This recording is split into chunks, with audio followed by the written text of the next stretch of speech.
Injuries in Jiu-Jitsu. It's gonna happen.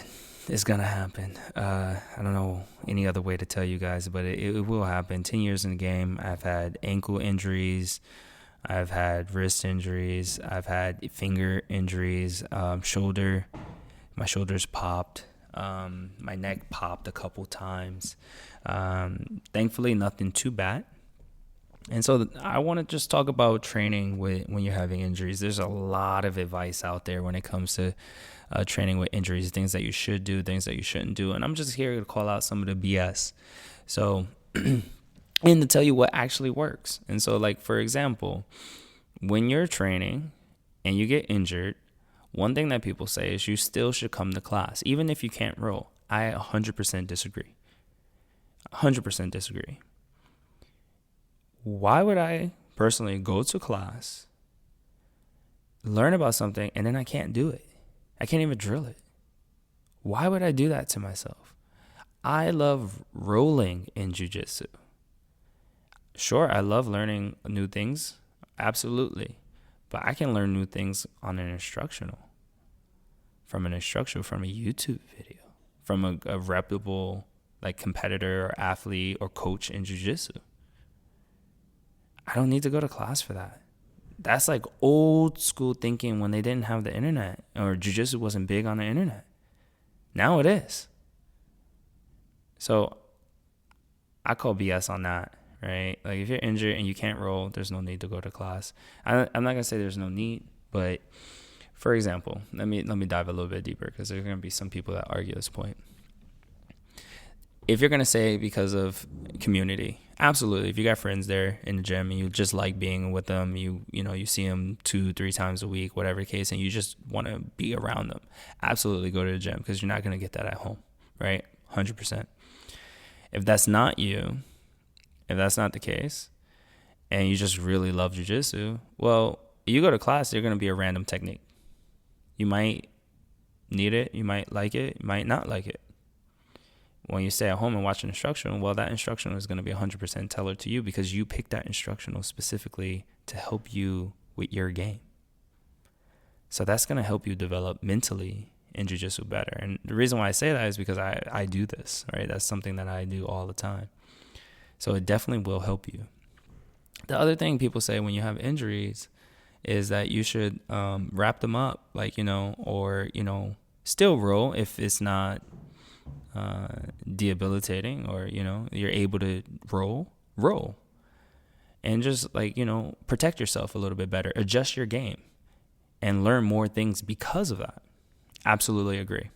100% sound advice. Your ankle hurts, okay, well, maybe I'm not passing as much, maybe I'm playing down from bottom. They grab my ankle, instead of fighting like I would normally fight, I'm just going to allow it to happen. Oh, I got my guard pass. Okay, well, we're playing from side control, bottom. All right, what are we doing here? Is there any sweeps that I can do? Is there any things I can learn from this position? Right? Even if it's a lower belt that passed your guard, who cares? Right? You're injured. Protect your injury. And then continue to play the game. Learn. And then you're going to get so much better. Dude, I got so much better from this. I got so much better just from getting hurt and still rolling and protecting my injury. And there's a skill. There's actually a skill in protecting certain body parts when they're injured and being able to control your opponent or your training partner in a way in which they don't injure you even more. Like I competed being injured and still didn't, like the injury was perfectly fine. It wasn't worse because I was able to compete in a way. I win a tournament? No. But for me, I was okay, and I was able to control my opponent in a way in which the injury didn't get worsen. And that's a very, very important skill. And then eventually you're going to get better, you're going to heal, and now you have the previous abilities that you were able to do pre-injury, and now you have the post-injury abilities that you have, right? And you just combine those two, you become more dangerous. And that's the goal, be more dangerous in jiu-jitsu. It's just to be as dangerous as possible, to play as many moves on the chessboard as possible. So you definitely don't want to take away from your training, right? And so if it's a little injury, definitely do train. Now, to the hot take. to the unpopular opinion. If you're injured in jiu-jitsu and you're about to roll, don't tell your training partner what your injury is. Because again, the point on rolling when you're injured is for you to adjust your game. Now, I'm not saying roll with unsafe training partners and not let them know. If they're unsafe and you know they just crank submissions 100%, you shouldn't probably be rolling with them in the first place, right? But definitely don't roll with them in that type of situation, right? Just don't roll with them. Just don't roll. It's not safe. They're not safe. They need to learn how to control themselves, first off, if they want to do jiu-jitsu, in my opinion. And I think it's the right opinion. That's why I shared it. But moving on, right? If you're training with somebody that you already know, right? You've been training with them for a couple years or whatever. You know how like they apply to submissions and things like that. I believe there's no such thing as like a-hole moves. I just believe that there's like a-hole speeds, right? So if somebody's cranking a submission really fast, that's the danger. If they're applying slow, consistent pressure and giving you an opportunity to tap, then that person's a safe training partner. It's very, very important, right, to train with people like that. Now, I'm saying this specifically for when you're training with people like that. Don't let them know what your injury is. Handicap yourself. Protect yourself. And a lot of people are going to be like, well, that's dangerous. No, it's not. You need to learn how to control yourself and other people. And I'm going to paint the picture on the opposite side. When you roll with people who are injured and they tell you that they're injured, like my wrist hurts, my ankle hurts, my shoulder hurts. If they say something like, oh, be careful on my foot, whatever the case may be. Now you have to adapt your game, right? As the person who's rolling with them.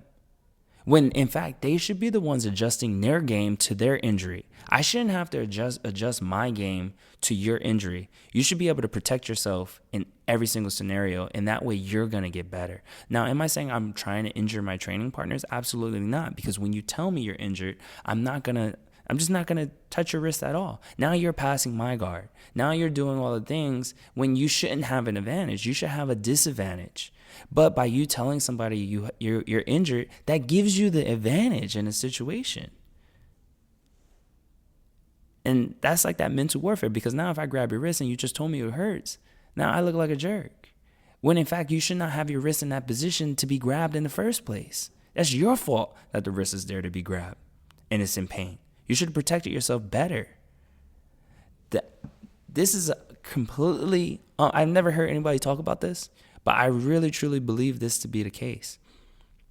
I've seen it. I've experienced it. I'm sure you experienced it. If you're new to jiu-jitsu, you will experience it, because you're never trying to hurt somebody. But people can take their injuries and then use it as an advantage, as a weapon in a sense, like mental warfare. And it's not fair to the person that they're rolling with, because I might have a game in my mind that I'm trying to work on, right? I might be trying to work on wrist control or 2-on-1s or Kimuras or something. But then the moment you tell me, my shoulder is messed up, my arm is messed up, now everything that I've been working on that whole entire day, maybe that whole entire week, maybe that whole entire month or couple months, now I can't do it. Had I known about that prior, I probably wouldn't have rolled with you. Not trying to be funny or anything like that, but there's certain things that I'm trying to work on, right? So it's a little bit selfish when I tell you like, oh, my shoulder hurts and now you can't play your game. Right? Instead of being like, oh, my shoulder hurts. Oh, you're going to instead of like me knowing that my shoulder hurts, and then I know that you're a Kimura person, and my challenge is up. I want to see if I can roll with him and still protect myself, even though I know he's a Kimura guy or she's a Kimura girl. I know it, but they're not going to get a Kimura on me. They're going to have to do something else. That's the challenge, and that's the challenge that you have to go into the matches with. Like, I'm going to protect my injury, and I'm going to move in a way where I'm still going to put you in a dangerous position, in a dilemma, or whatever the case may be. So keep that pressure on yourself, and don't put that on others. Don't put that burden on other people. What you're going through physically with your body is on you, right? And you got to control that. You got to grow. You got to protect that. It's not up to your training partner to completely adapt and change their game completely around you. Very hot take. Let me know what you guys think. See you in the next one. Peace.